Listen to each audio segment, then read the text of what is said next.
Okay, it's already 6 o'clock. I cannot believe it. Okay, we have no issues today so Okay. far. I just believe that that's what I know, I prayed for it. I prayed for it. awesome. I Awesome. want to start off just saying good evening, hello, good morning, good afternoon, wherever you are in the world. And I have to say that because last week, we had a number of individuals who were out of the country tuning in, and I'm just absolutely just blessed because of the fact that you could be doing anything else with your time, and you take the time to stop, press pause, and to listen in and join the conversation. I am so excited that you're with us for another segment of Conversations in the Nick of Time, powered by Sparkman Pathway to Careers and KSTL 690 AM, headquartered here in St. Louis, Missouri. I am your host, Nikki Roach, and it is always a joy to be with you, to share with you, to learn with you, to grow with you. Those new to the platform, this is the opportunity and the space for us to explore leadership excellence and leadership accidents. Both are essential to the advancement of our success. And as you know, those who are regular, success as you define it, not as the world defines it. And with that, I'm just bubbling over, trying to contain myself because of my guest today. Why? Because this is almost 2 years in the making that we have been trying to get connected. Before COVID hit, we were able to have exchange virtually, ran into each other a couple of times on the street. And, this brother is like truly putting it down and holding it down. When I tell you the power of consistency, and if you want a model of how to plant seeds and actually water them so that they produce fruit, real fruit. This brother, Julius B. Anthony, is truly a testament to what a man, what a brother, what a Black man can do to shift environments, cultures, atmospheres. Julius B. Anthony, how are you? Look, I want to raise my hand and say hallelujah after that introduction. Thank you. I'm inspired. I'm doing great. Thank you for inviting me to be here this evening. It is absolutely a joy. And just so that individuals who may or may not be familiar with your work, if you're in this region of Missouri, you've been sleeping under a rock. But just to familiarize you, Julius B. Anthony is the founder and president of St. Louis Black Authors of Children's Literature. Julius has enjoyed more than 20 years of early childhood and elementary education professional, and has served as a classroom teacher, a principal, which I didn't know before all my research, director of curriculum and instruction, and adjunct professor. He is absolutely amazing motivational speaker. He has poems and short stories in his arsenal, a fierce advocate for literacy based in pre-K through 12 education. And October 2014, he published his first children's book entitled Me, 10 Poetic Affirmations. And I cannot wait to jump into learn more about that. Julius also is the founding principal of City Academy, a highly successful independent day school located in North St. Louis City, which I was a buddy for several years. Wow. Right after you left, and that's when I learned that I'm like, what?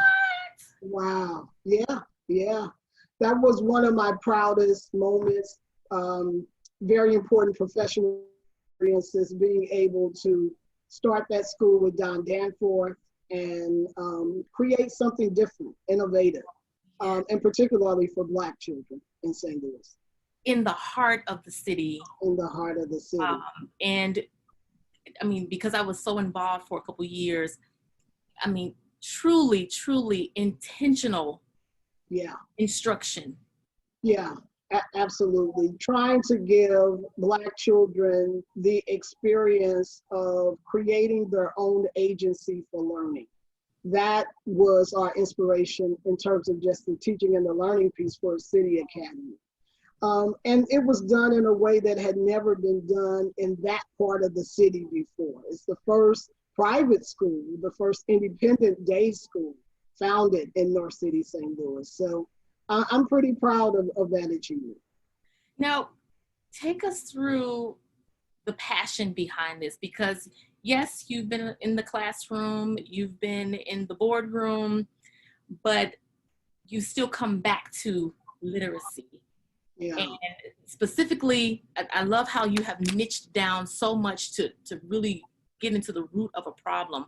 Where does this passion come from? I think it comes from several places. I think it comes from the legacy of my family, the legacy of my parents. I think some of it comes from my own experiences being a Black child growing up in North City and public education in St. Louis, and having that experience and all that comes with it. And we can talk about that if that's what you want to talk about. Because it's a unique experience. It's not unique in the sense that I do think that nationally, Black children in this country have a shared experience around learning, but I think the St. Louis experience is unique. And I can talk more about that, but I think some of it comes from that. I think some of it comes from my experience at Howard University and knowing more about the power of Black people and the achievements that Black people have made in this country. And so it's a combination of all of those things. It comes from the people who raised me at the church that I grew up in. Shout out to Olivet Missionary Baptist Church and my pastor, Reverend L.D. Tate. But some of it comes from that and those people who nurtured me, who put things in me, who helped me to create passions early on. So I think a lot of it comes from all of those different places and wanting our people to thrive and be successful. And I have learned in my experience that the one way or one of the ways for us to do that is to be fully literate.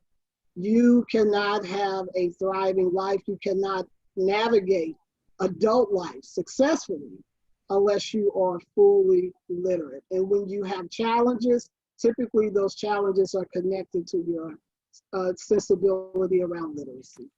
Yes, and I want to jump into that because I have some data. I had to do a little homework because I'm here with the principal. Make sure I was prepared.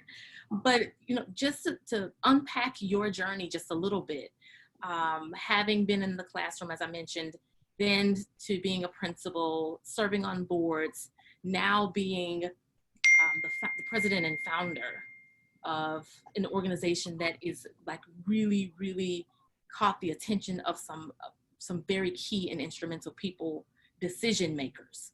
Sure.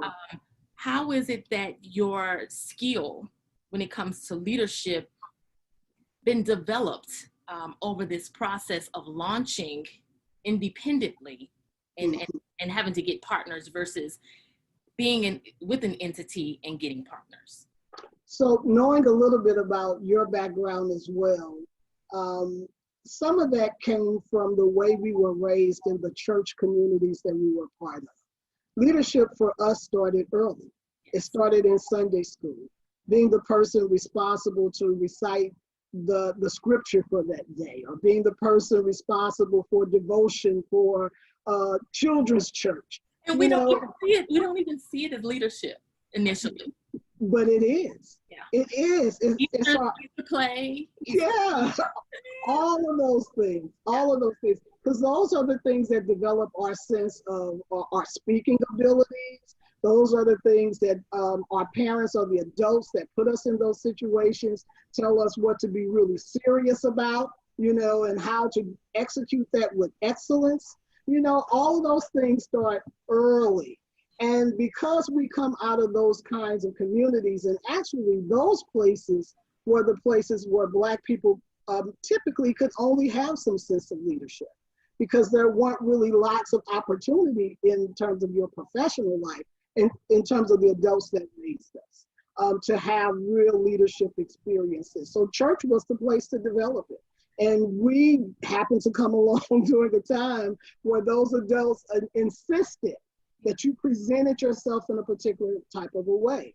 And because we were shaped in that, and I went to a school where there were wonderful Black female teachers who wanted you to do your best, be your best. They had all those wonderful sayings, reach for the stars, and don't give up. You know, all of those kinds of things that inspired you and encouraged you. And I picked all of that stuff up and took it with me wherever I went. When I became a principal, I did those kinds of things for my kids. So all of those leadership experiences started way back then. And I'm a believer in child development. The kinds of experiences that you have as a kid, those things simply just grow. They grow with you as you go along. So by the time I got in high school, I attended Metro High School. I was a leader there. I was in student council. When I went to Howard, I was on the debate team. I participated in academic sports. I'm a nerd. And typically if you go to Metro, you are a nerd. So, you know, I wasn't very physically athletic, but I was mentally athletic. So I participated in athletic sports in college. And so you continue in that path and people notice you. Yeah. People see how different you are. People see how you present yourself, and then they want to elevate you in those kinds of ways. So yeah, I think my leadership skills started as a kid, 5, 6 years old, in terms of just the faith communities and the educational communities we were a part of. And that is so interesting that you bring that up, because we don't often refer to the upbringing and the whole church experience. Yeah. Us who have, regardless of denomination, yeah, there are things that we were a part of, and there was a season when you didn't have a choice. Yeah. But because of not having a choice, we are on platforms such as this today, but you didn't even realize that gift was being groomed and embellished along the way. Absolutely. So what would you say has been a leadership accident that you have experienced that was a learning lesson that we could also learn? Well, a ton of those. Let me try to pick one. Pick one. Let me pick one. I'll say this. When I was in graduate school at Clark Atlanta University, I worked for Clark Atlanta Head Start. And I started off in that organization in administration. So I started off at sort of what we would call typically the district level. So I was working at what was called central office. I was a education specialist. And I had just come out of the classroom. I'd never had a leadership position of that type. But the executive director of the program thought that I could be what would be considered a principal, but they called them center directors. And so she put me over center. And I went into that center just like I was taught to do as a kid. You know, you act with excellence. There are rules and policies. Everybody better follow them. There's no in between. There's no gray. Follow the policies. And that was not the right approach. You know, that was a very young way of looking at leadership and how you work with people. And I didn't do well in that experience because I didn't gain a sense of trust from the people that worked under me. They thought that I was too didactic and too militaristic, especially for a Head Start program, which you're basically dealing with 3 and 4-year-olds. And so that was a great learning experience for me. It was also the experience where I had a great supervisor.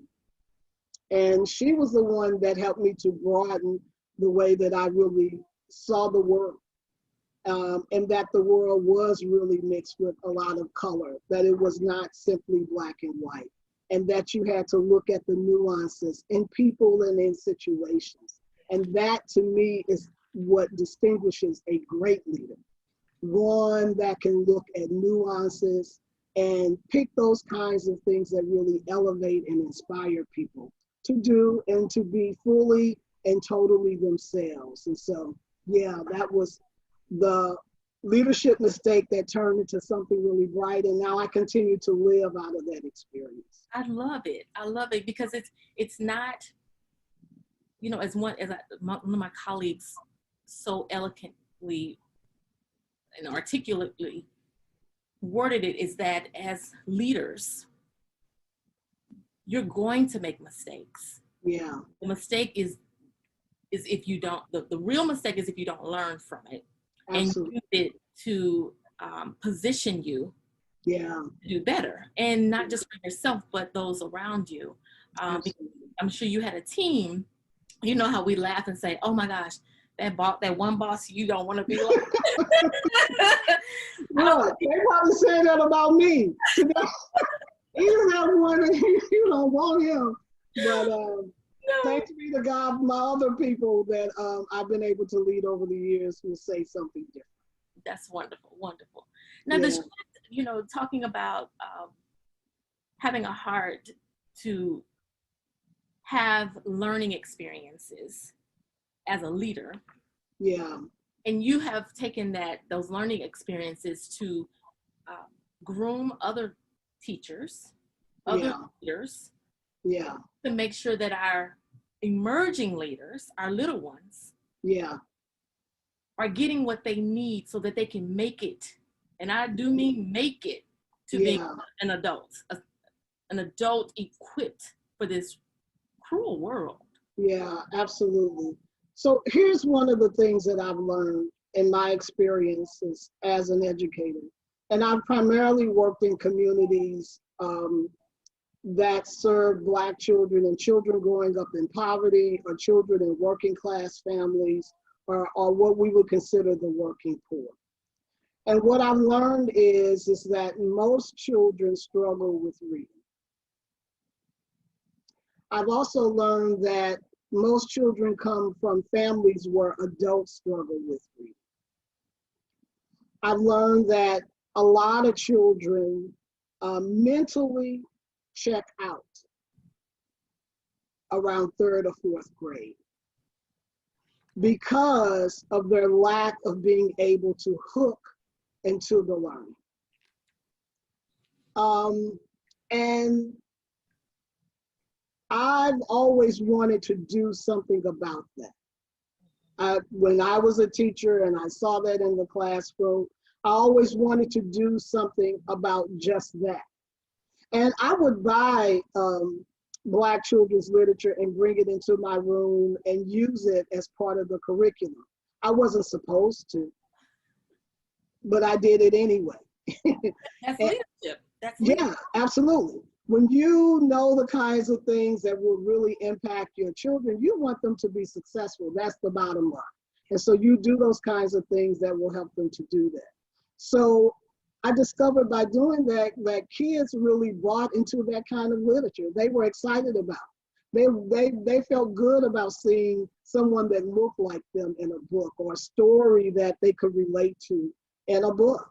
And I took that idea and I tried to use that experience in a way that could impact a lot of children. Because here's the thing. The one thing that we're expected to do, or children are expected to do in our society, is go to school, right?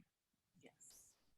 And we expect them to go to school, and we expect them to learn while they're in school. And we think that they're supposed to also love it while they're there. That's our expectation. Go to school, love it, like it, learn, and then come home and grow up and be something great. But the fact of the matter is, a lot of kids don't like school. Because the truth is, in a lot of classrooms and schools and school environments, they're not happy places for children. A lot of them, first of all, aren't even coming from a home life that's happy.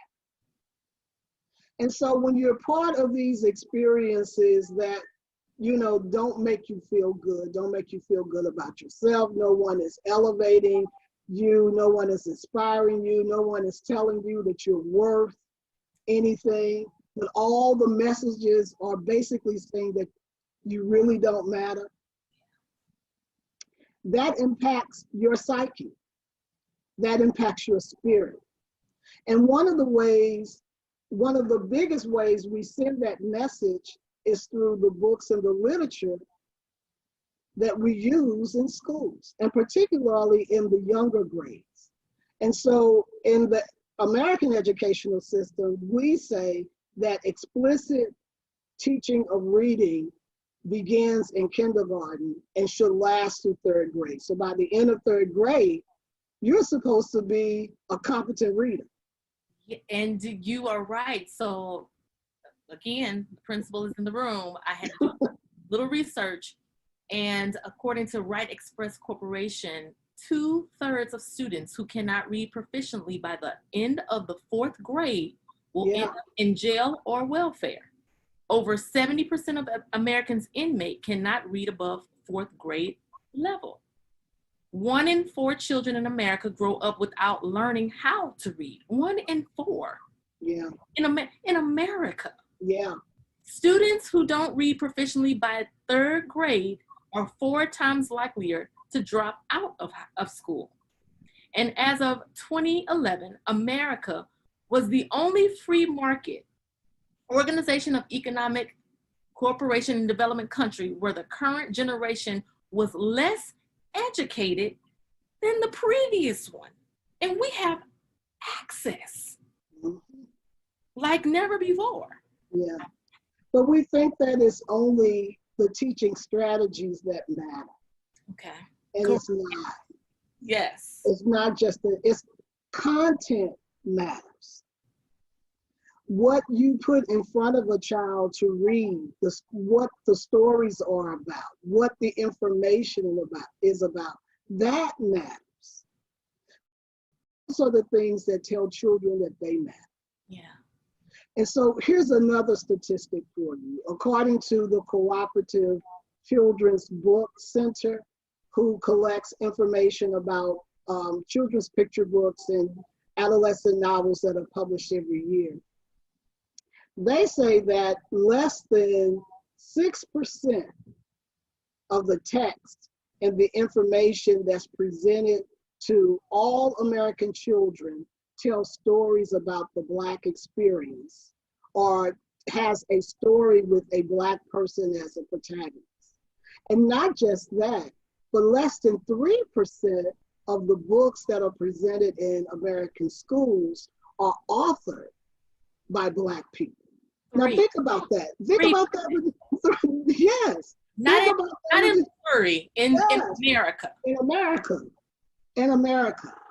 So just think about that and the message that sends. Essentially what that does is that renders Black and brown children invisible. Basically, you aren't noticed. Because it matters when we see ourselves. Now, absolutely. I know there's a quote that you referenced, and it was from another individual, but I'm giving you credit. But the lack of Black children's literature in homes and schools is the current day social justice issue. Unpack that for us. Absolutely. And it's just for what we finished talking about. It is a social justice issue of today, because if we're talking about equity, if we're talking about making sure that every person in the school setting, every kid, every child in a school setting matters, then the curriculum has to reflect that. That's social justice. If the curriculum renders you unnoticed and invisible, that's almost like living during the Jim Crow era. Basically, in a classroom. And what I love about us being in this space and in the conversation at this point is that we as supporters, as donors, as sponsors, as parents, as aunties and uncles and cousins, we have to show up and ask for these things. And as you said, even when you were in the classroom, you didn't ask. I mean, you asked for forgiveness. You went in. Right. And so I'm hearing, okay, what are we doing to make sure that the Believe Project is where our children are. Sure, sure. That will be a wonderful thing, because here's the thing with the Believe Project. Our goal is to ensure that children, and particularly Black and brown children, all children need this experience, but particularly Black and brown children are in a learning situation where at least 80% of the text, 80%. at least, reflects their experience. Now just let that rest with you for just a moment. I'm only saying that you're feeling all this energy because you said 80%, because right now you just told us that is less than 6%. Yeah. That there's a protagonist or a lead within a Black or brown characters or people in the book, but there's less than 3% Black authors. Yes. How in the world? What's the plan? Well, first I want to acknowledge how transformational that is for a kid. Because never before in the American educational system, and I'm just gonna say St. Louis, never before in the St. Louis regional educational system have Black children been in a situation where at least 50% of the text reflected them. Wow.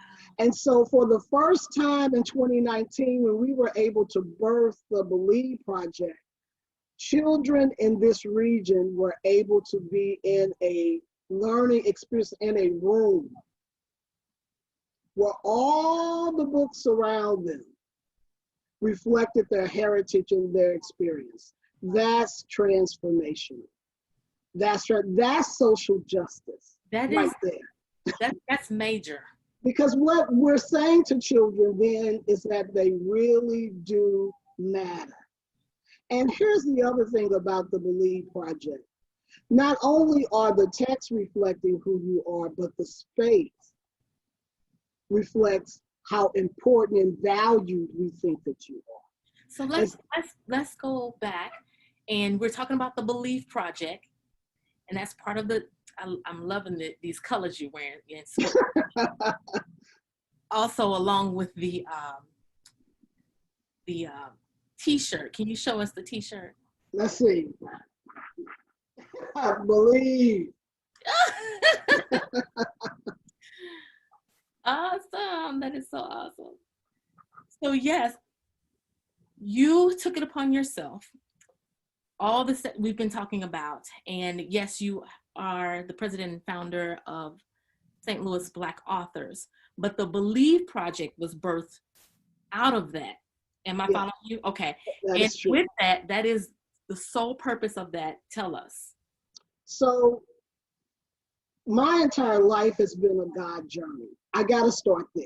Yeah. Because essentially most of the things that I've done, Nisi, I'm just going to be honest and authentic, I fell into them.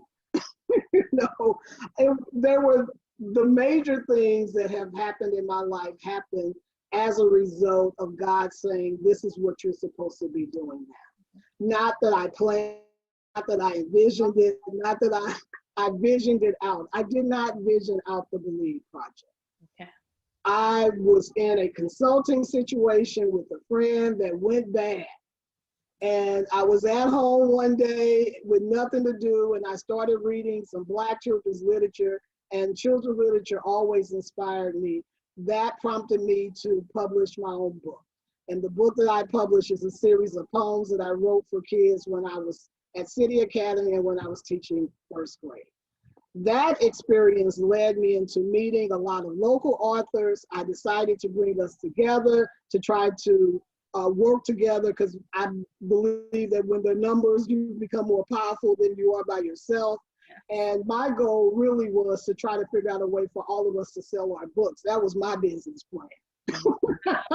And so out of that experience, the educator in me would not let it just be that.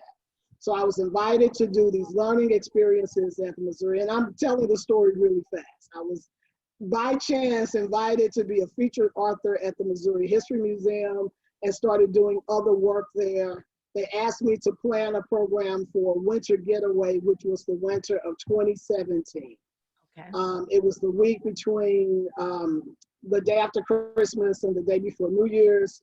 I thought we might celebrate the book, The Snowy Day, which is considered the first piece of nationally recognized Black children's literature. That year, the U.S. Postal Service had commemorated a stamp in honor of the protagonist in that book, Peter. So I thought it would be a great thing to do. We did that.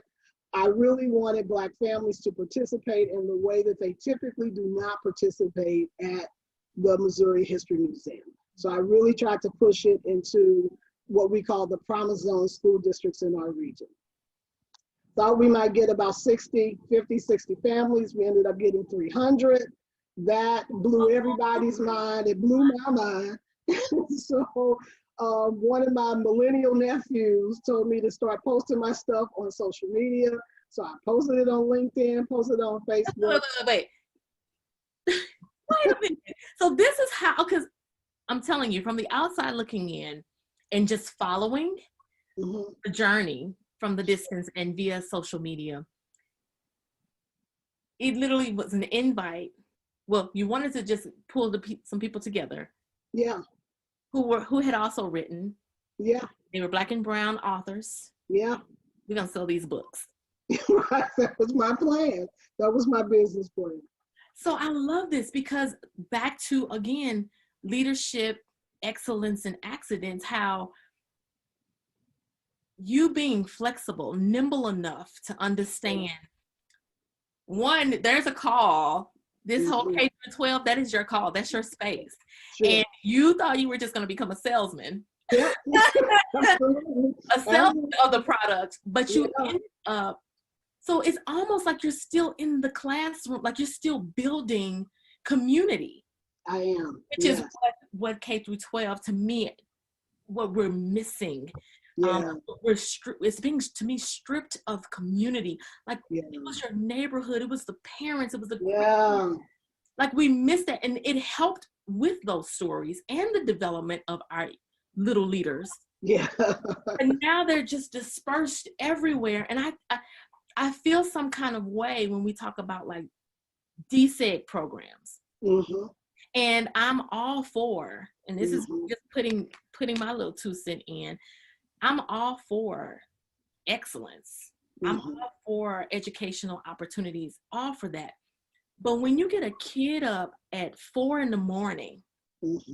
to get on a bus and you're passing 4 of them to go out, why can't we have that right in the neighborhood? Like, why are we sending them out instead of correcting what's on our corner? Amen. We can have it. I think we can have it. And then we have leave projects coming in. Yeah. I mean, we could shift the whole dynamic of that. And I mean, you get the student up, it's 4 or 5 a.m. They have to go stand outside for a bus or meet somewhere because they are now doing this cohort formula where you all meet at a grocery store lot and the bus comes and takes them over to Illinois or Alton. Yeah. And then you go over there, you're there all day, you come back, you're exhausted. So when do you get a chance to really do and immerse yourself in your community? So talk, because I'm sure where they're busing you, they don't have 80%. No, we don't. Content of brown authors. No, the only place we have it is in the Believe Project sites. Right. We're just getting off the ground. Yeah. But we're believing that this work will spread. And I believe that it will, because everything has moved really fast since that winter of 2017. And I'm telling you, but you have been planting these seeds along the way. If those who are listening, if you hear nothing else and get nothing else, yes, I love his program, but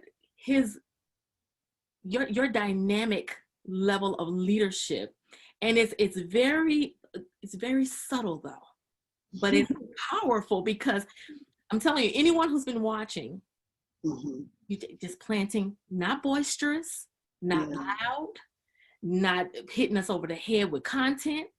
Just when you do hit us, we stop. And that says a lot. That speaks volumes of your character and of your now leadership. Yeah. And thank you for that. But honestly, I'm a real down home faith guy. Well, you're showing us how to faith it through then.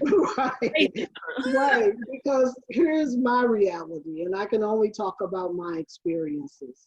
I wake up every day and I ask the power that's greater than me, what is it you would have me to do today?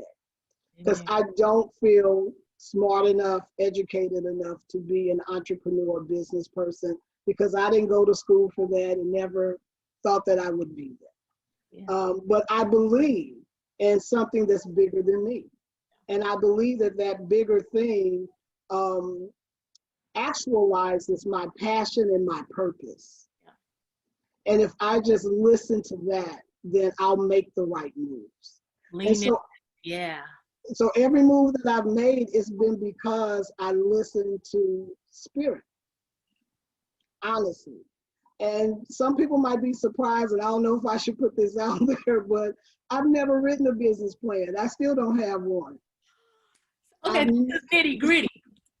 Because I recently learned that I was reading Richard Branson with Virgin Atlantic and the record label and the airline and all that. He said the same thing. He said a lot of people waste a lot of time. He says, just do it. Yeah. What parts work, what parts don't. Restructure them and come back to it, because if you spend time planning, it's not going to go that way anyway. And that whole business plan thing, and this is a Julius thing, it's oppressive. It's oppressive.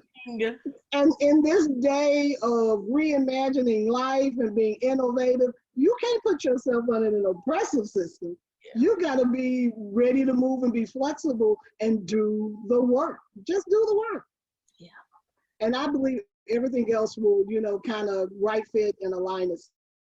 Work that's built off of passion and purpose. If it's not that, then I don't know what to say. I don't think you're going to be very successful at it. And I think that I have been successful because I've listened to something that's greater than me. And when that greater thing tells me what to do, I do it. If it says, now I will admit this, sometimes I complain when the greater thing tells me what to do. And do you sometimes feel like, why me? And when I say why me, meaning I'm not even capable of that. Like, this is bigger than me. And do I really see myself going that far with this vision? But then when you look back, I'm thinking, you say what? Right. Well, here's the thing with me, and this is my personality. So if I feel that way, it's fleeting. Okay. I may feel that way for one moment. Because in the next moment, I say to myself, if you call me to it, then I must have what it takes to do it. So I do it. I don't waste a lot of time, worried about whether I can do it or not. I feel like, power, you done told me, I'm getting ready to step out here and do this thing. Because I believe you've given me everything that I need to make it happen. So I just do it. And so, speak of making it happen, the Believe Project, in partnership with St. Louis Black authors, you have partnered these two entities along with external partners, and you are literally going out into the community and creating these learning environments. Walk us through that process, and what would we find if we walked in? Sure. So it's important for me to acknowledge that it's not just St. Louis Black authors, but I do have partners. Yes. And I have major partners. So we have Scholastic Book Fairs, which was our first partner to come on board. And it was, and here's the other interesting thing. All of my partners came as a result of me posting stuff on LinkedIn. So I need to give LinkedIn some money or something. Again, that's another leadership lesson. Yeah, it basically was. I had said that my nephew had told me to start posting my stuff on social media. So that's what I did. And I was so excited about that winter getaway experience. I posted it on LinkedIn, and the regional business development person for Scholastic Book Fairs reached out to me there and was like, I want to have a meeting. And that led into the Believe Project, actually. Them wanting to partner with our organization. They were very open and upfront when they met with me. They talked about not having a huge catalog of Black children's literature and wanting to do better and wanting to partner with our organization to do something about that. And after a series of conversations and meetings, because at first I didn't want to do it because I figured if they wanted me, I must have had something I didn't know that I had. But eventually, they shot me this opportunity to work with them on a reading room kind of experience. I didn't want to do it the way that they wanted to do it because they didn't want me to choose Black children's literature. They wanted me to choose the literature that they had. And I was sticking to my mission. Another leadership lesson. Stick to the mission. Don't be all over the place. And then keep your mission simple. My mission is real. I want children to be able to read at the end of 3rd grade, and Black children's literature is going to help them do it. Now, I'm not trying to, I don't want them to swim by the end of 3rd grade. I want them to cook 5 meals I want them to read. And I think sometimes that's a challenge with a lot of entrepreneurs. Yeah, they get all over the place. Yeah. And you can't really be successful at anything like that. Now, you can have different revenue streams when you stick to your narrow mission, but you can't do a whole bunch of things, because also the financial world who might want to support you may not support you because they don't think you're focused when you're doing those kinds of things. So anyway, great point. Whole nother lesson. But so I was excited when Scholastic, when I pitched to them the Believe Project idea, they were like, we're in. I was so hyped about that. I posted that on LinkedIn. And my good friend over at 9 Network, Alex Stallings, called me and say, hey, you might be interested in partnering with you on that. So we met with them. Honestly, I was like, 9 Network don't elevate my children. I'm just being honest. But when I went to meet with Alex, Alex had all these books and technology, all these wonderful things for kids on this table. She was like, this is our program. Let me tell you about it. I was hooked. They were hooked. They came on as my second partner. And this was like within 2 or 3 weeks of Scholastic coming on. Oh, wow. And then the loyalty manager from the local IKEA store was following me on LinkedIn, had asked for me to meet with him to see if there was a way for IKEA to do something in the community. I pitched Believe to them. They were like, we're on board. So I had these 3 international partners in a matter of like a month and a half. Yeah. So you know that's God. You know that ain't me. But you were ready. Sure. You were ready, even in your possible doubt, possible fear that we that's real, but we push it away. You were ready, and people saw that you were ready.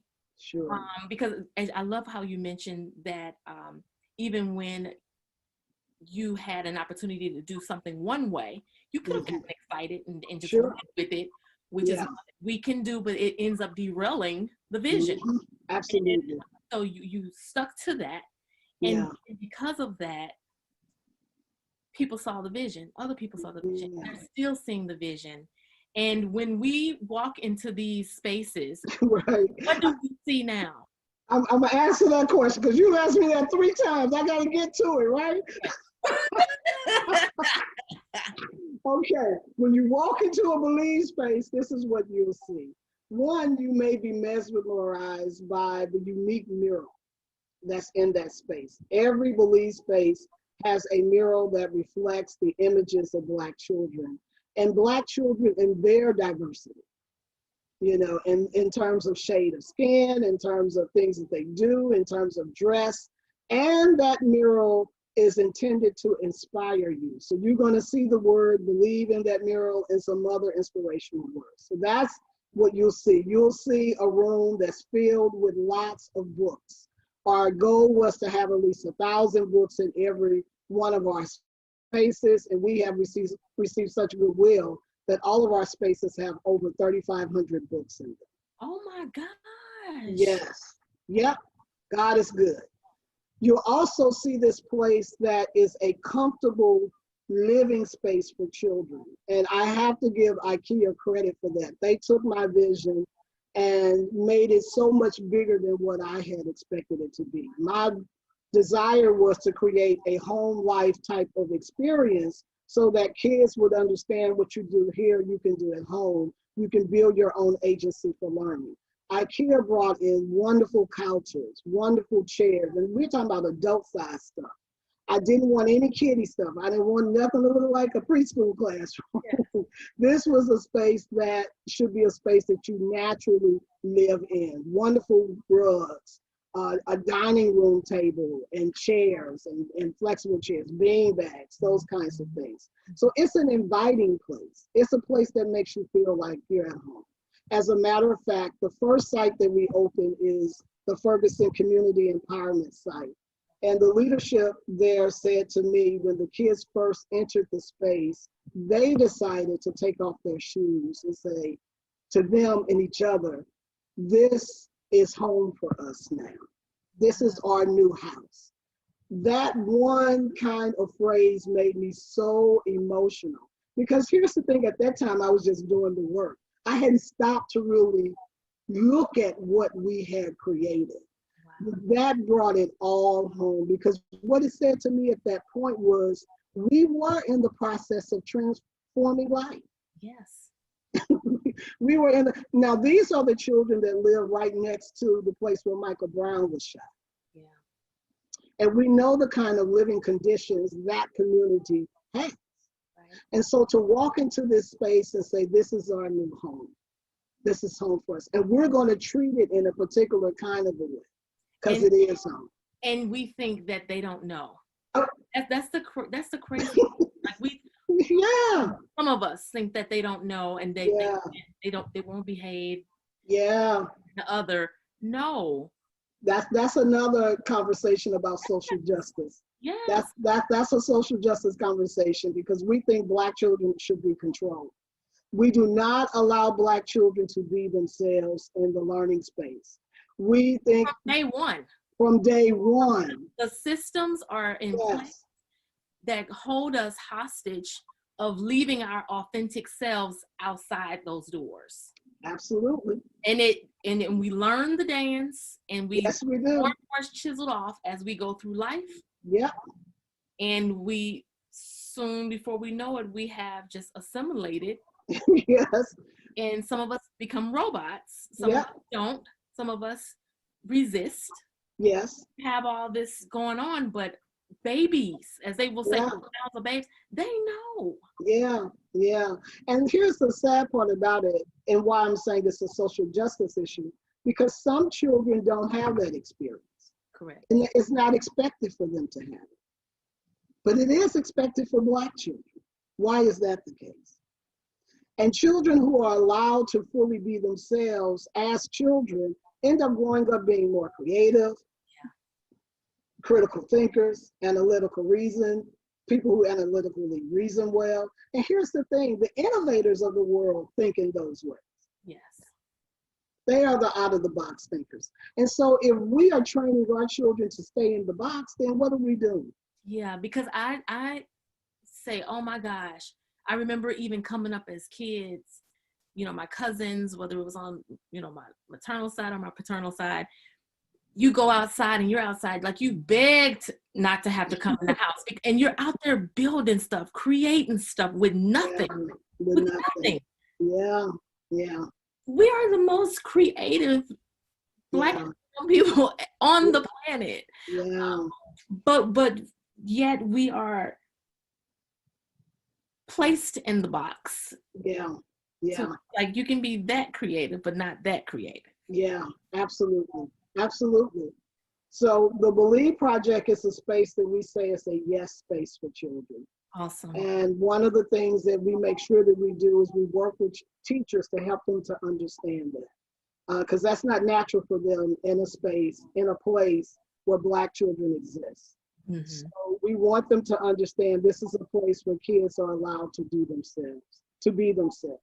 And I know the clock is ticking, but I have to say that we've been able to pivot that experience also into a digital episodic series, literacy-based children's show.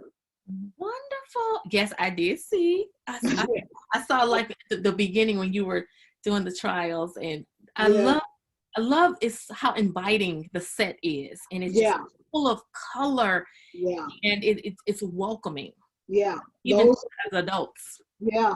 Those are the belief spaces. And we didn't know that was what we would be doing. But with the pandemic and everybody having to make sure that if you were in the education space, you continue to connect with children, it was a natural next step for us. Wonderful. Is to create a remote learning situation where our kids could still have an experience. So we're really, really excited about that because we know that does not exist. It does not exist in a way where Black children's literature is elevated at that level and Black authors are elevated at that level. And we've never had a children's show, even nationally, not to mention locally, that really does that. Wonderful. Now, how do people get involved in what capacity can they? And so there are two ways to get involved in our organizations. There really isn't a lot of opportunity for volunteers, but there are some. So when we're building our belief spaces, and we are getting ready to create a new space at Halls Ferry Intermediate School in Ferguson, Florissant. So that'll be our next space. We have 4. I have to shout out to all of them or I'll get in trouble. So Ferguson Community Empowerment Center in Ferguson, Missouri, Sister Thea Bowman Catholic School in East St. Louis, Glasgow Elementary School in Riverview Garden School District, and Old North Confluence Academy, which is part of the Confluence charter school system. And we're really proud about that. That gives us a community center, a traditional public school, a charter school, and a private school. And so we're able to put our model in all of those settings. That's awesome. So when we're building these settings, there's always opportunity for volunteers to come in and help us to build those spaces. So that's one opportunity. The other opportunity, well, there are 2 more. One is you can always donate books to our spaces. And we ask if you donate books that you buy them new. We do not have a vision for gently used or used books because we want our children to see new books. We want them to have an experience with a brand new book. And then the last way, you can always donate to our organization. You can always give and go to our website, stlblacauthors.com, and give to the organization. And so do you have something, I'm just gonna drop this, could I buy a bookcase and fill the books? That level of giving? I'm trying, all of these people who are listening, my friends, my nick of timers. Yeah, absolutely. Yeah, so let us know. Absolutely, yes. And you can always, like I said, contact me through our website or through my email address, stlblacauthors.com. We more than welcome the support that's out there. And yes, you can sponsor a bookshelf filled with all the books that we will put on that particular shelf, or you can sponsor any part of the Believe Project space. That's awesome. You have the platform right now to communicate one message to those who are listening all over the world. Or you can make a call to action because we've had a very, very intense conversation on some real subject matter outside of just reading, but some root causes of why it's important. So you have the platform right now to share one message to everyone in the world. What would that one message be? My one message would be to ask yourself, what is it that you believe in? What is it that you truly, truly believe in? And whatever that is, allow that to be your passion and your purpose. And understand that you have one. And whatever that purpose is profound. You have an important reason for being alive, for waking up every day, for taking in air and breathing and doing and being. You have a profound purpose. And everything that you do within that day should not just inspire others, but should inspire you. It should inspire you to be your very best, to make good decisions, to be loving, to be kind, to be all of those things that we want the rest of the world to be. What is it that you believe in that can spark your passion and your purpose? You have a reason for being. And the mic drops. Julius B. Anthony, this has absolutely been worth the wait. I am just honored that you would take time to come and share on this platform. Information shared truly in the nick of time to help at least one person, and two, including me, understand that we have to believe in something. I love that. Understand why we breathe, why we take in air, you said. Ooh, love that. That puts it in perspective. I thank you for saying yes to your call, because you have said yes to a call. I thank you for demonstrating how to do it with grace. I thank you for showing us how to stay in the race without running out of breath. Because you have a momentum going and people are joining in, and you are not running them over or running them to exhaustion, but you're running them to purpose and in purpose. So thank you. Thank you. God bless you with all that is to come. And I'm looking forward to seeing how I can align, or just this platform is your platform. As things come about, do not hesitate to reach out to us. Awesome. Thank you so much. Thank you for having me. Thank you. Those who have been with us, we are so happy. There has been just a host of comments. We were so deep in our conversation, I didn't even get to questions, but we'll get to some of those off air. But Julius B. Anthony, founder, president, St. Louis Black Authors, and he also has the Believe Project. You want to make sure you go onto the website, stlouisblackauthors.com, to learn more about this organization. Who knows, you may have a space that he can come and actually make it and those around believers. So make sure you check him out and support, because this is something that, as we read in that data, oh my God, there is work to be done, and here is an opportunity to get involved. Thank you. You have been listening to Conversations in the Nick of Time, powered by Sparkman Pathway to Careers and KSTL 690 AM. I am your host, Nikki Roach. Don't forget, you already possess everything you need to be successful. Just tap into it. Smile, you have already won.